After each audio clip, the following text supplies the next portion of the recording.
Gail Sayers had a statement out that all he needed was 16 inches. Well, all I needed was a blink of the old eyes, and I was by you. But he also was a good person off the field. He was in a few movies that I can remember of. And Deacon came out of nowhere to be one of the greatest football players ever at that time, and still today he's the best defensive end ever. Before there was a word for it, there was Deacon Jones, 6'5", 272 pounds of pure destruction, moving at a speed that had no business existing on a football field. The man didn't just rush the quarterback, he hunted him so viciously, so relentlessly, that the NFL had to ban his signature move and invent an entirely new statistic just to measure what he was doing to this league. They called him the Secretary of Defense.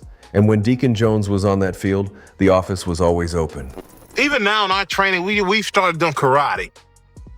But, yeah, you're kidding me. No, I'm serious. We started to do karate. We got all these fancy moves and all this stuff, but we don't have anything like the head slap. Yeah. So I would really love it if you could show me how it works. Well, I didn't invent the head slap. I perfected it. Okay, Rembrandt didn't invent painting either. The head slap had two purposes.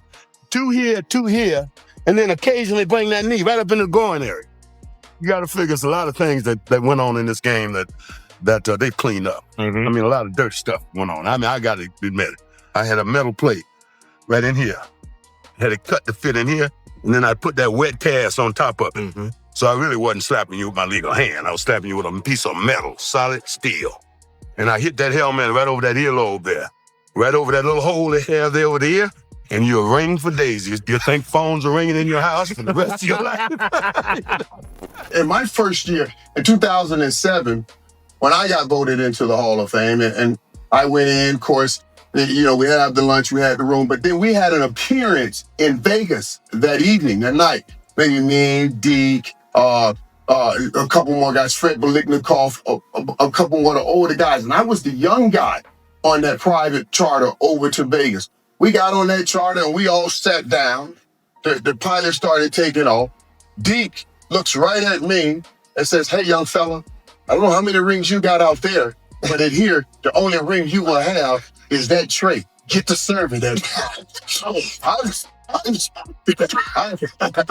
like, "You going to give me a drink?" I'm just flight attendant. You know, I was serving drinks the whole flight to Vegas and the whole flight back from Vegas. I'm thinking, wait a minute, I got 5 rings in my possession. Why am I serving drinks? That's what Deke is, man. He's the spirit of the Hall of Fame. And I promise you, I dreamed of this 50th anniversary with my big fella Warren Sapp going in and my big fella Deacon Jones sitting in that room.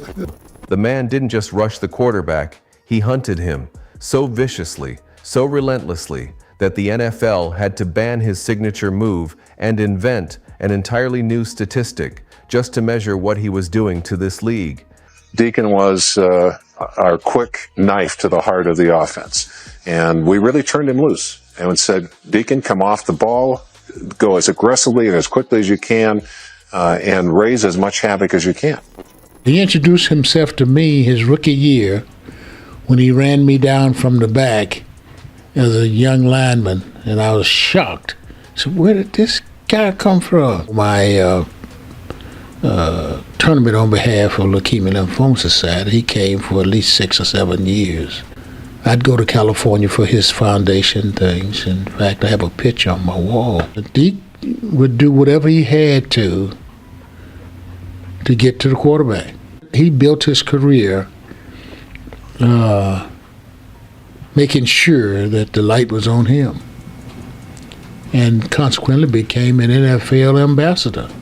He was the next generation of defensive line guy or defensive player, because if you look at what you see in today's game, you see bigger, faster, stronger. He was on the cutting edge of the bigger, faster, stronger. He changed running away from a defensive end. We never blocked the off end, never had to. But him, once you left him alone, he'd catch anybody running a sweep away from him. They overlooked him in the draft, then spent a decade regretting it. Deacon Jones didn't just dominate the game, he made the NFL change its own rules just to survive him. I remember meeting Deacon Jones Like everyone who meets Deacon Jones, it's a memorable experience, but I was 10 years old. I was scared to death. I was intimidated, probably similar to offensive linemen in the NFL.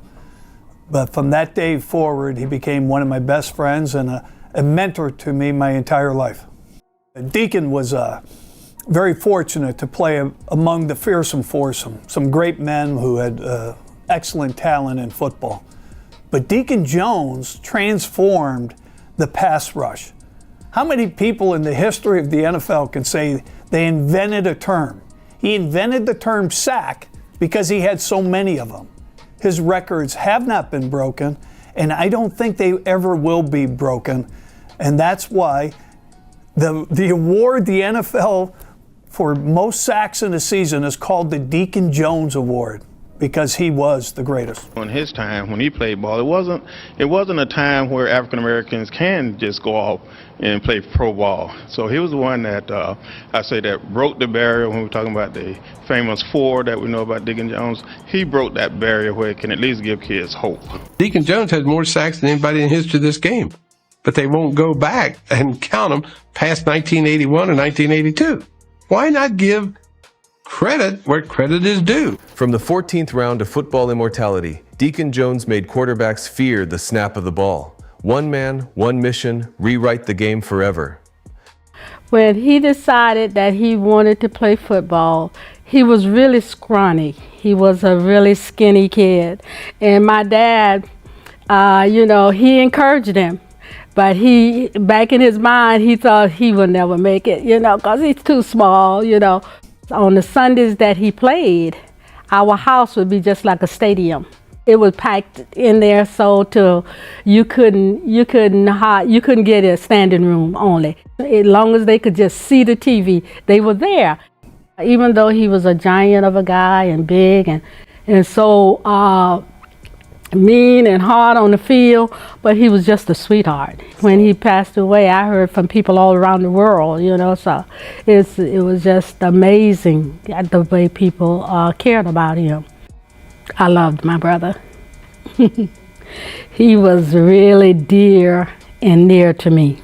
I'd like to have known how many sacks David Jones had. I know that he was as dominant a defensive end that I'd ever seen rushing the passer. Deacon Jones walked into the NFL as a 14th round pick that nobody believed in, and walked out as the most dominant defensive player the game has ever seen. Two-time Defensive Player of the Year, 5 Pro Bowls, Hall of Fame, and a legacy so powerful the league had to rewrite its rule book just to slow him down. The Secretary of Defense served his term, and the NFL has never recovered.